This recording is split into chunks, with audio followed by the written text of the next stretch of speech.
Oui, c'est vrai.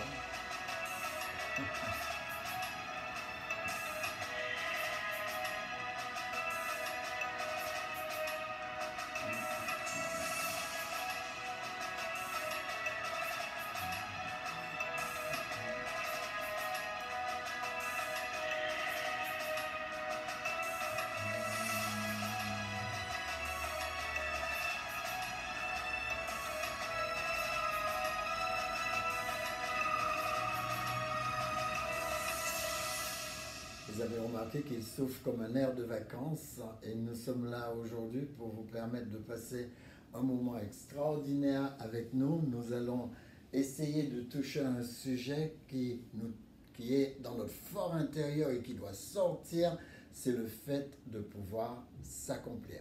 Aujourd'hui, j'ai intitulé ma présentation « Accomplissez-vous ».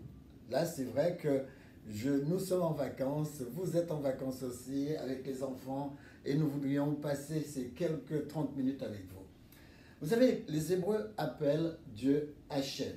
Donc vous pourrez trouver ça aussi dans Lévitique 24:11. C'est autour de ce concept, cette conversation que celui qui s'appelle le nom arrive. D'accord? C'est comme ça qu'ils ont repris cela.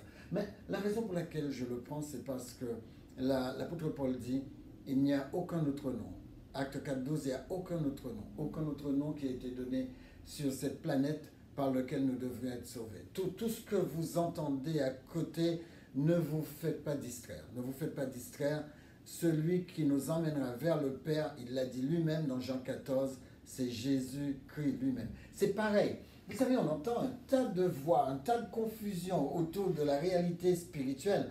Et c'est exactement la même chose pour notre vie. Pourquoi je ne m'accomplis pas? Pourquoi est-ce que vous ne vous êtes pas accompli?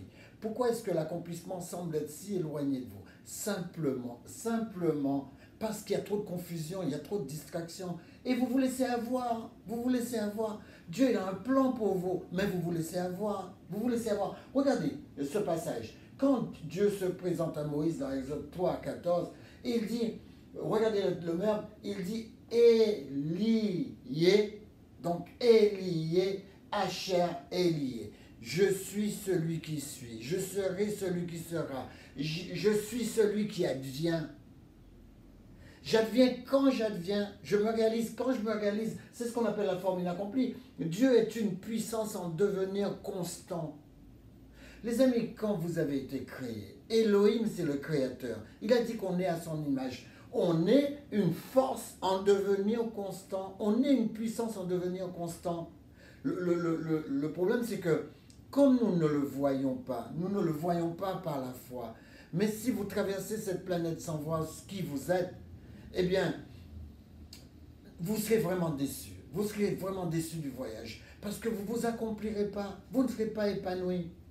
Vous pouvez faire ce que vous voulez sans Dieu. Vous n'aurez jamais l'accomplissement que vous aurez dû avoir si vous avez Dieu avec vous. Combien de personnes s'accomplissent et quand ils se sont accomplis, ils sont au bout du boulot, ils meurent, et ils n'ont plus d'énergie, ils ne vont nulle part. Pourquoi? Parce que c'est en Dieu qu'est cela. Je disais à une personne, ta capacité à respirer vient de qui? Est-ce que tu es capable de gérer ta capacité de respirer? Tu crois que tu pourras gérer ça à coup de comprimé? Les amis, soyons réalistes. Le texte, il est clair. Dieu dit, je serai qui je serai. Et personne n'a d'emprise pour lui. Sur lui, il est toujours en devenir. Je suis qui je suis, dit Dieu. Je suis celui qui est. Je suis celui qui était. Je suis celui qui vient. Donc, j'adviens qui j'adviens. Les amis, je veux dire, ça se passe même de commentaires. Si vous dites, je suis qui je suis, et apprenez à parler comme ça. Vous savez, votre père dit je suis. Apprenez à dire je suis également. Vous savez, même dans certaines publicités, j'arrête pas de voir certaines personnes jouer avec ça. Une publicité que j'ai vue sur un parfum où le jeune homme dit je suis. Il se prend pour qui? Non, je suis appartient à ceux qui sont des enfants de Dieu. Je suis. J'imite mon père. Je suis à l'image de mon père. Laissez-moi vous expliquer ce que ça veut dire image, par une image. Ah, c'est pas mal. Prenons un gant. Vous avez vu, la main représente Dieu. Vous vous rappelez, Dieu dit qu'il est Yod. La droite, sa main droite. Donc la droite, c'est la main de Dieu. Et vous, vous êtes le gant qu'on met sur la main. D'accord? Si vous enlevez le gant, il n'a plus aucune puissance, il ne peut plus rien faire de lui-même. C'est ça un gant, c'est ce que sont les êtres humains sans Dieu. Mais par contre, quand vous mettez le gant sur la main de Dieu génère la puissance du gant. La main de Dieu génère l'accomplissement du gant. C'est par sa main que j'existe. C'est par sa main que je suis. Et quand je dis je suis le gant qui va sur la main de Dieu. Vous avez compris cette image? Une image n'est rien sans l'entité que cette image représente. Le gant va rentrer sous la main et la main va le faire mouvoir. Pareil, vous allez entrer en Dieu et Dieu va vous faire mouvoir. L'image est tellement forte que l'apôtre Paul dit, si je vis, ce n'est plus moi qui vis, c'est Christ qui vit en moi. Jésus ne veut pas s'asseoir à côté de vous. Il veut être en vous. Il veut vous mouvoir. Vous voyez la puissance de la main? Il veut vous mouvoir. Quand vous pensez à l'image de Dieu, pensez à ce gant que vous êtes et qui, mis sur la main de Dieu, va générer de la force, va générer de la puissance, va générer du pouvoir. C'est là qu'est le pouvoir de Dieu en nous. Les amis, regardez ce mot. La Bible nous dit comment l'acquérir et nous dit méditer. Méditer. Méditer, c'est le mot haga qui signifie imaginer, émettre, prononcer. C'est ça le méditer. Quand j'étais petit, on me disait, hein, méditer, c'est répéter, répéter. Si, mais dans quel but? Dans le but de faire agir notre imaginaire. Pas notre imagination, notre imaginaire. C'est-à-dire ma capacité à me faire des images. Méditer, c'est émettre des choses. Si vous me dites, vous méditez chaque matin, vous méditez la parole de Dieu chaque matin, et que la parole de Dieu ne vous fait rien émettre, il ne vous fait rien déclarer, et il ne vous fait rien faire venir à l'existence, à quoi ça sert? À quoi ça sert? Moi, je connais des gens qui méditent toute leur vie. Ils n'avancent pas, ils méditent, ils n'avancent pas, ils méditent, ils n'avancent pas. Non, quand je médite, je dois transformer mon imaginaire, voilà. C'est là que se produit ma vision, c'est là que se produisent mes projets, c'est là que se produisent mes plans. Et je dois émettre quelque chose, prononcer quelque chose, faire sortir quelque chose. Je disais hier soir, vous savez, tous les vendredis soirs, vous pouvez nous rejoindre tous les vendredis soirs. Et d'ailleurs, likez toutes ces vidéos pour que les vidéos soient distribuées par YouTube. Mais likez-les, c'est pas la peine que je vous le redise tout le temps, faites-le automatiquement. Mais vous savez, hier soir, nous étions en train de discuter sur le fait que Dieu nous a mis là pour que nous puissions être projetés. Et c'est vrai que c'est fort cette image.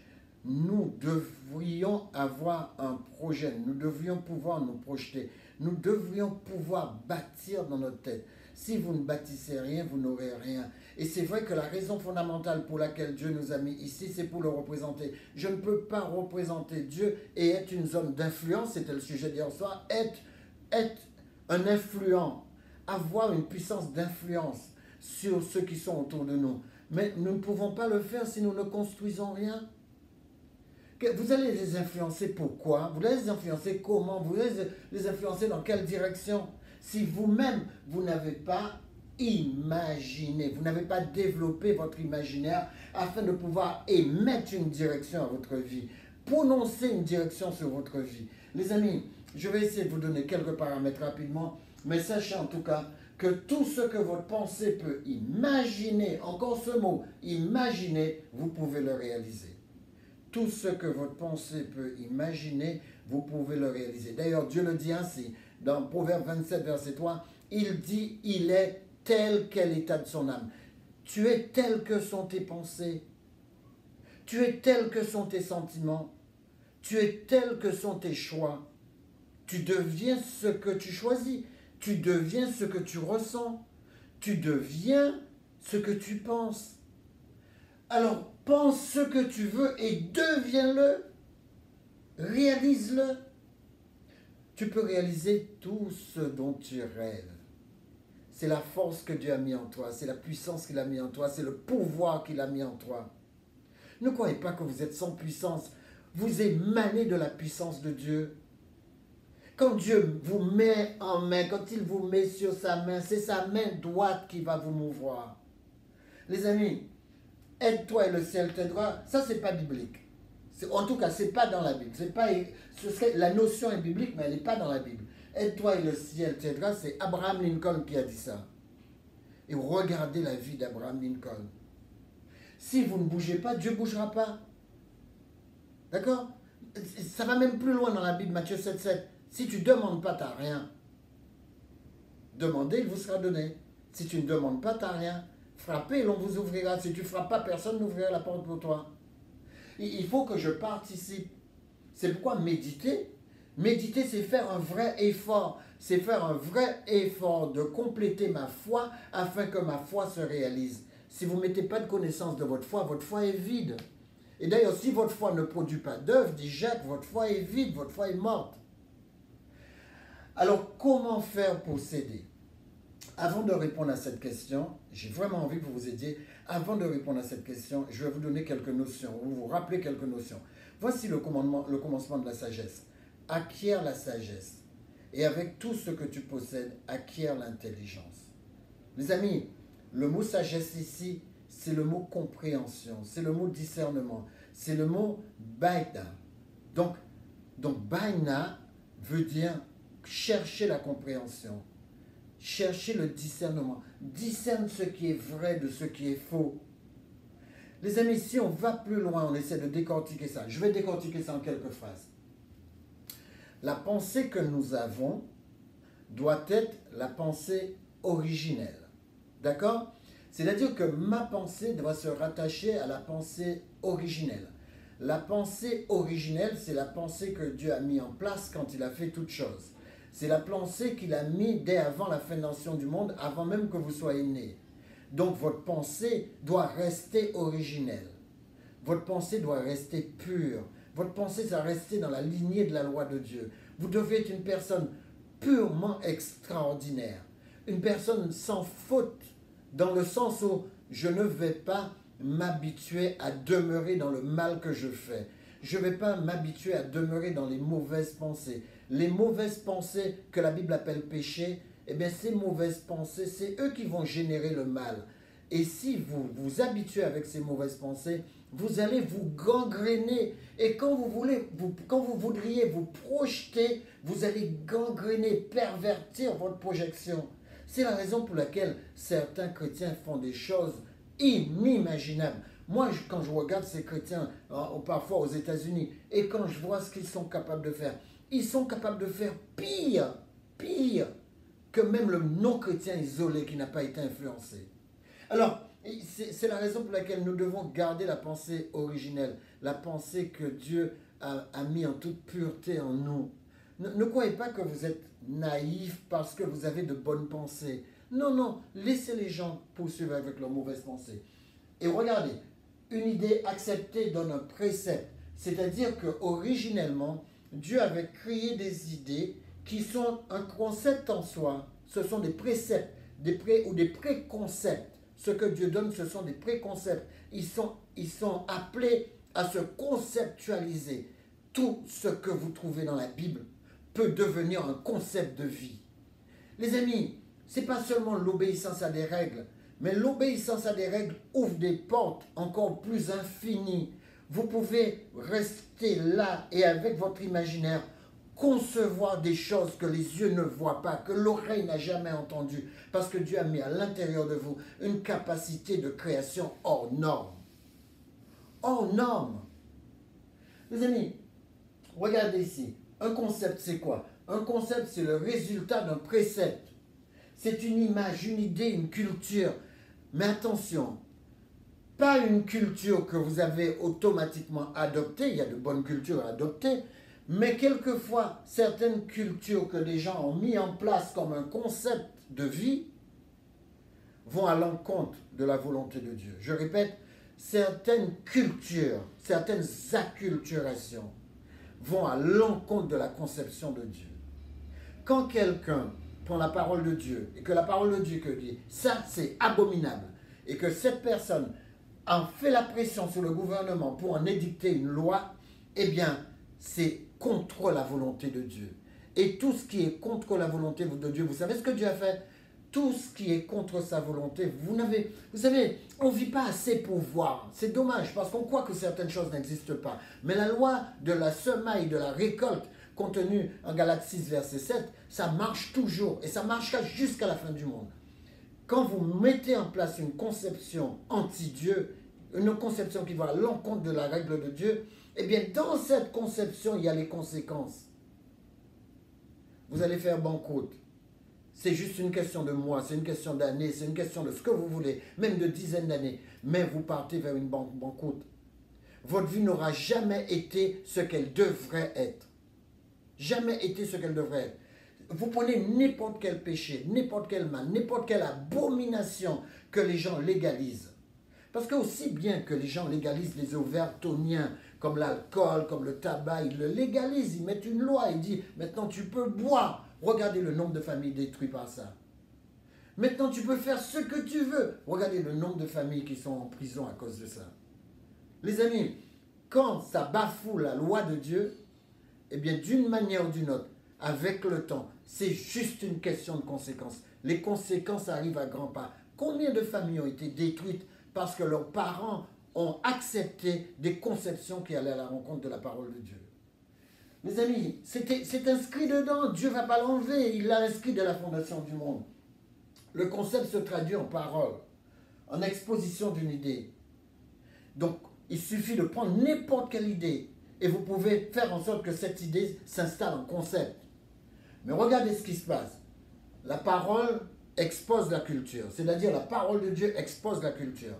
Quand certaines personnes adoptent une culture, et parce qu'une culture c'est quoi? C'est quelque chose que vous avez répété en 2-3 générations, ça devient une culture. Ça peut être une mauvaise chose. Regardez l'incision. Regardez tout ce que les gens ont créé et qui détruisent des familles. Et de culture en culture, en adoption de culture, les gens par adoption de culture détruisent leur vie. Si une culture ne va pas avec la source divine, cette culture ne mérite pas d'être observée. Les amis, allons un peu plus loin. Si vous sombrez dans des incompréhensions, si vous sombrez dans des méconnaissances, vous aurez toujours des concepts erronés. Et les concepts erronés sont parfois pervertis par de petites choses. Une petite perversion peut vous détruire autant qu'une grande perversion. La petite perversion prendra plus de temps, mais elle vous détruira quand même, parce qu'elle vous aura donné un concept ou un précepte erroné. Les amis, si vous avez des incompréhensions, vous avez des mécompréhensions, vous avez même, disons, comment ça s'appelle, de la superstition. La superstition, c'est une méconnaissance. La superstition, en croyant que certaines personnes viennent me voir régulièrement. Ah oui, on m'a fait quelque chose, on m'a jeté un sort. Ça, c'est de la méconnaissance et de l'incompréhension. D'accord? La raison pour laquelle cette chose arrive, c'est parce que vous avez mis votre foi dedans. Vous avez mis votre foi dedans. Croyez qu'on vous a fait du tort et vous le verrez s'accomplir. Croyez qu'on vous a, je ne sais pas quoi, les médiums, croyez ça et vous le verrez s'accomplir. C'est juste une question de croyance. Si l'ennemi de Dieu a attiré votre attention et que vous avez laissé votre attention prendre racine dans ce qu'il vous montre, eh bien vous savez ce qui va se passer? Vous allez produire une idéologie erronée, un concept erroné, une superstition qui est un concept erroné et cette superstition va vous manger. Les amis, soyez des enfants de Dieu. Rien ne peut toucher les enfants de Dieu. Proverbe 26, lisez Proverbe 26. Rien ne peut toucher les enfants de Dieu. Proverbe 26, verset 2. Les amis, la malédiction sans cause n'a aucun effet sur un croyant. Aucun effet. Et je le dis avec foi, la malédiction sans cause n'a aucun effet sur moi. Aucun effet sur moi. C'est pas que je suis plus que quelqu'un d'autre, mais je suis plus que ceux qui m'entourent parce que je suis un enfant de Dieu. Et un enfant de Dieu a la protection de Dieu. Alors, si vous vous laissez avoir, si vous lisez la Bible et que vous vous êtes laissé avoir par ces concepts, eh bien sachez que, même que parfois je vois certains pasteurs appuyer sur ça. Ah oui, venez ici, vous allez avoir la délivrance. Ils vous délivrent, ils vident vos poches et vous n'êtes toujours pas délivrés. Les amis, posez-vous la question, quelle est la source de ce que vous vivez? Quelle est la source? A-t-on appliqué à sa culture la source de vie? La source, c'est notre Seigneur. Est-ce que vous avez appliqué les concepts de Dieu sur ce que vous observez? Est-ce que vous avez appliqué la culture de la source? La culture de la source, c'est la culture que la source a donnée, c'est-à-dire la culture de Dieu. Recherchez la culture de Dieu. La culture de Dieu est supérieure à votre culture. Les amis, est-ce que vous avez compris le précepte originel de Dieu? Où allez-vous avec ça? Est-ce que vous l'avez réellement compris? Dites-vous que si vous avez compris le précepte originel de Dieu, rien ne peut lutter contre vous quand Dieu lutte pour vous. Et regardez, j'ai trouvé David, dit Dieu, fils d'Ésaïe, homme selon mon cœur, qui accomplira toutes mes volontés. Vous avez vu qu'il n'a pas dit ma volonté, il a dit mes volontés. Vous êtes là pour accomplir les volontés de Dieu. Les volontés de Dieu ne sont pas seulement des choses spirituelles. Les volontés de Dieu, ce sont aussi des choses matérielles. Ce sont aussi des choses qui vous entourent. La volonté de Dieu, c'est aussi faire en sorte de s'occuper de la nature, de faire en sorte que la nature dans laquelle nous vivons, nous ne la détruisons pas. Les volontés de Dieu sont partout. Les volontés de Dieu sont aussi que vous avez été conçu pour bien manger. Vous n'avez pas été conçu pour manger n'importe quoi. Parce que le fait pour vous de manger n'importe quoi détruit le corps que Dieu vous a donné, détruit l'intelligence que Dieu vous a donnée. Parce que si vous n'avez plus rien à nourrir votre cerveau, vous allez déjanter. D'accord? Si vos neurones ne font plus de connexion parce qu'ils sont mal nourris, si vous prenez jamais des acides gras, si vous prenez jamais la nourriture qui nourrit votre cerveau comme les fruits, si vous ne prenez pas ces nourritures qui vous nourrissent, qui nourrissent ce concept de direction énorme qui s'appelle le cerveau, eh bien les amis, vous devriez rendre compte à Dieu pour ça. Vous allez devoir lui rendre compte parce que Dieu veut votre épanouissement. Regardez ce qu'il dit. Même pour vous diriger, il vous dit, n'écoutez pas n'importe qui. Regardez, c'est pas moi qui l'ai écrit. Hein? Il dit, je vous donnerai des bergers selon mon cœur. Les amis, il y a tellement d'arnaqueurs. Il y a tellement d'arnaqueurs qui se présentent comme étant des hommes de Dieu. Aujourd'hui, plus que jamais, il y a plus d'arnaques de la part de gens qui croient en Dieu en ce qui concerne les chrétiens qu'à l'extérieur. Il y a plus de danger à l'intérieur que dehors. Parce que les arnaqueurs sont arrivés. Et ce sont les arnaqueurs qui se disent venus du Seigneur. Alors je les appelle les arnaqueurs du Seigneur. Parce qu'ils portent le nom Seigneur, mais ce qui n'a aucun sens. Les amis, je vous donnerai des bergers selon mon cœur, dit Dieu. Si quelqu'un n'est pas altruiste, c'est un mauvais berger. Si une personne court après votre porte-monnaie, c'est un mauvais berger.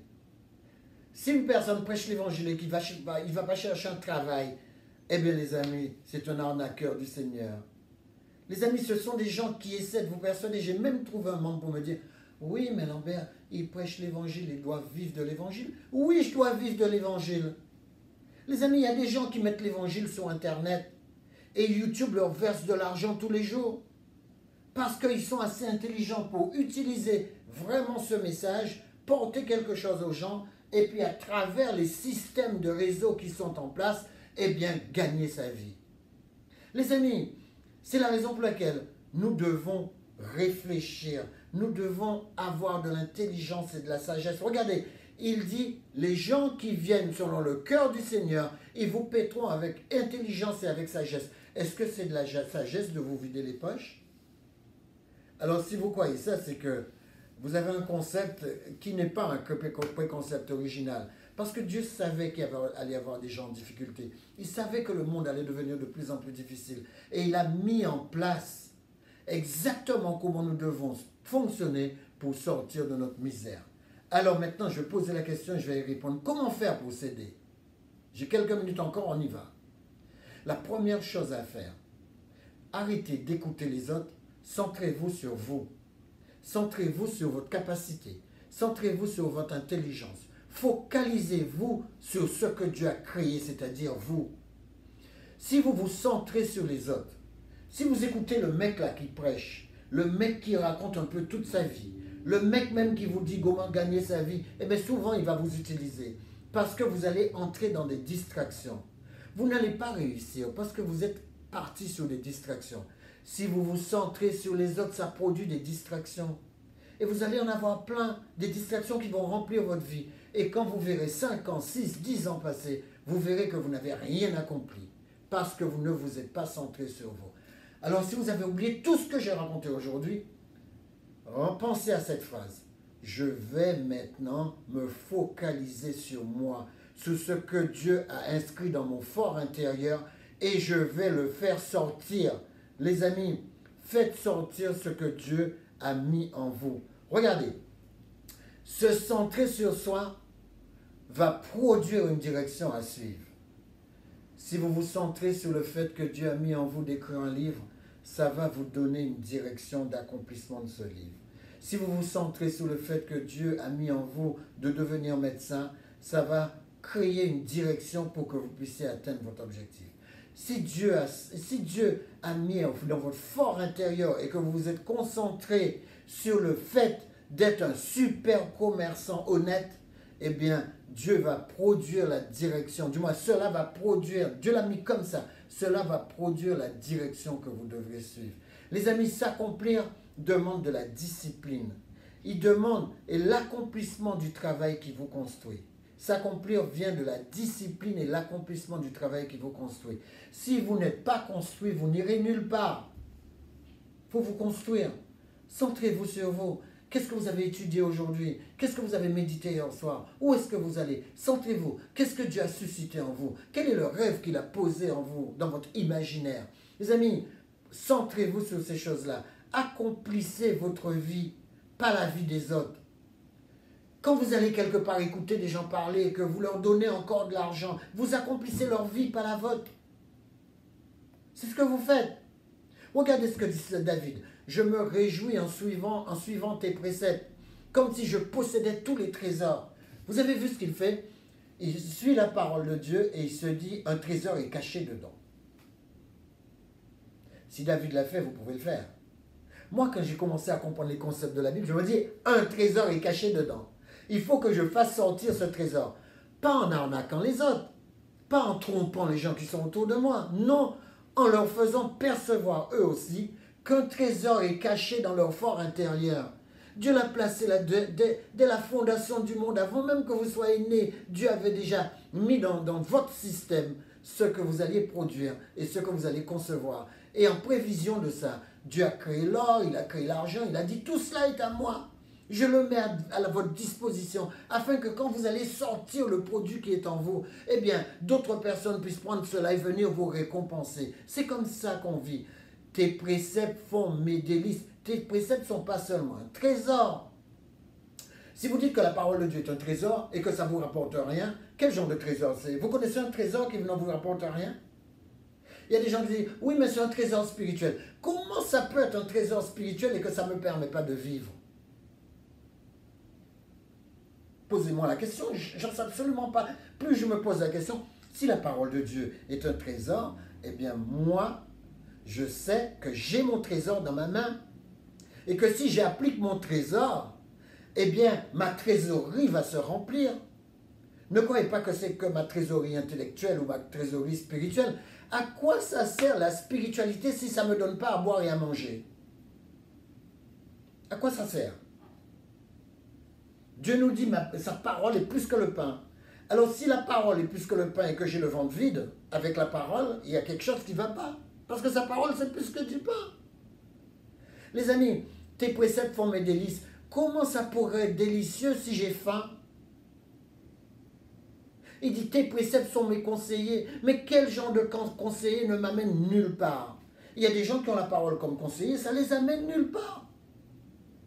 Les amis, c'est soit il y a de la méconnaissance, ou soit il y a de l'incompréhension, il y a quelque chose qui ne va pas. Il dit, tes préceptes sont pour toujours mon héritage. Les amis, vous connaissez quelqu'un qui a un héritage et qui ne peut pas acheter une voiture et qui ne peut pas... Mais c'est quoi cet héritage? Moi, je n'ai pas besoin d'héritage qui m'emmène nulle part. Même, regardez, les chanteurs, quand ils meurent, ils laissent leur héritage à leurs enfants. Et les enfants touchent au moins des doigts sur les chansons, alors que ce sont des chansons. Et les enfants vivent très bien uniquement de ces droits. De quel droit est-ce que Dieu peut me dire que j'ai un héritage et que lui, il est la personne la personne qui possède tout, le plus grand possesseur du monde, et que moi je crève de faim?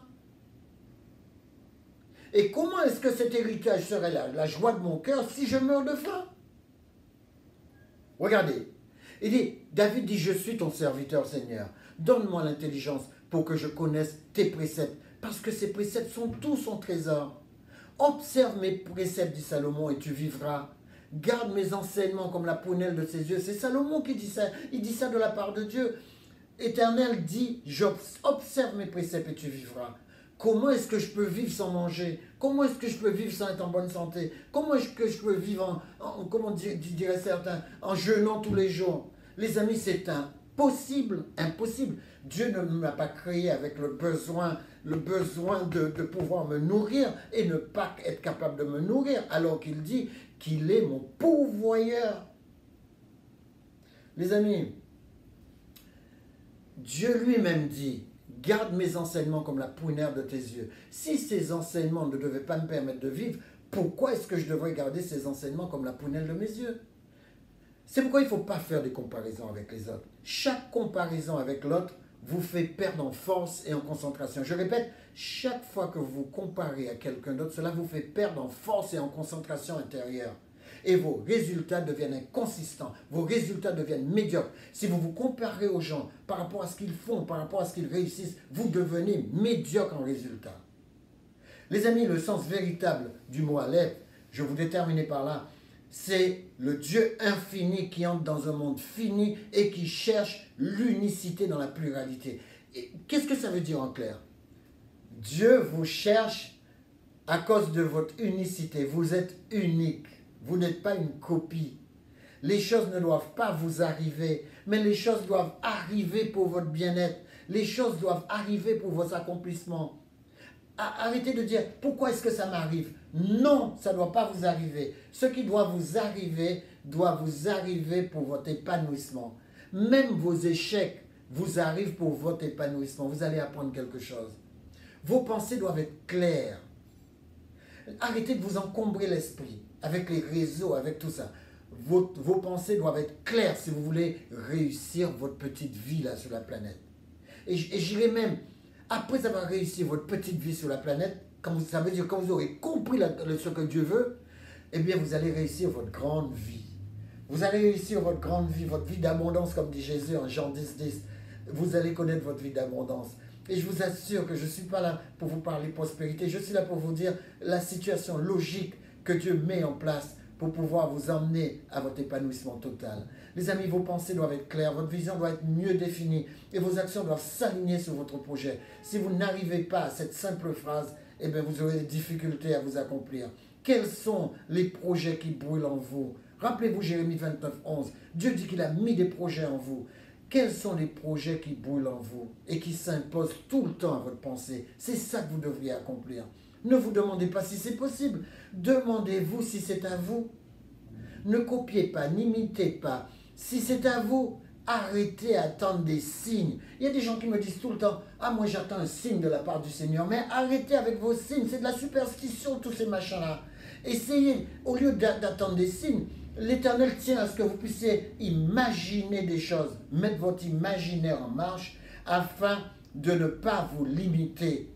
N'imitez pas les gens, vous n'êtes pas là pour imiter, vous êtes là pour créer. Quand la chose vient à votre esprit et que vous ne l'avez jamais vu nulle part ailleurs, vous ne l'avez jamais entendu nulle part ailleurs, dépêchez-vous parce qu'il se pourrait que Dieu l'ait donné à quelqu'un qui a perpète en Chine quelque part et que cette personne va accomplir votre truc et on va l'acheter en Chine au lieu de l'acheter dans vos mains.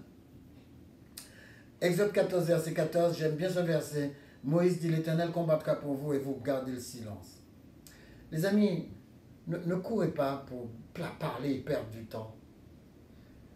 Restez dans le silence et regardez la délivrance que Dieu vous a donnée. Parce que c'est dans le silence que l'Éternel combat pour vous. Moïse, David, Josué, Joseph, rappelez-vous, ils ont tous suivi ce que Dieu a placé en eux, dans leur fort intérieur. Ils l'ont fait, ils n'ont pas couru pour aller en parler aux gens, ils l'ont fait. On a fait de David un roi en le roignant d'huile. Pendant 13 ans, il a couru comme un vagabond qu'on pourchassait. Le roi le pourchassait, l'a pourchassé dans des grottes partout pendant 13 ans.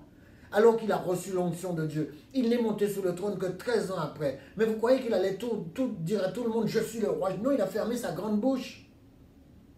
Et puis il est monté sur le trône 13 ans plus tard. Personne n'a rien compris. C'est comme ça qu'il faut qu'on agisse. On prend son temps, on ne s'intéresse pas à la télé, on ne s'intéresse pas à tout ça. Tout ça, c'est des distractions. On s'intéresse à nous.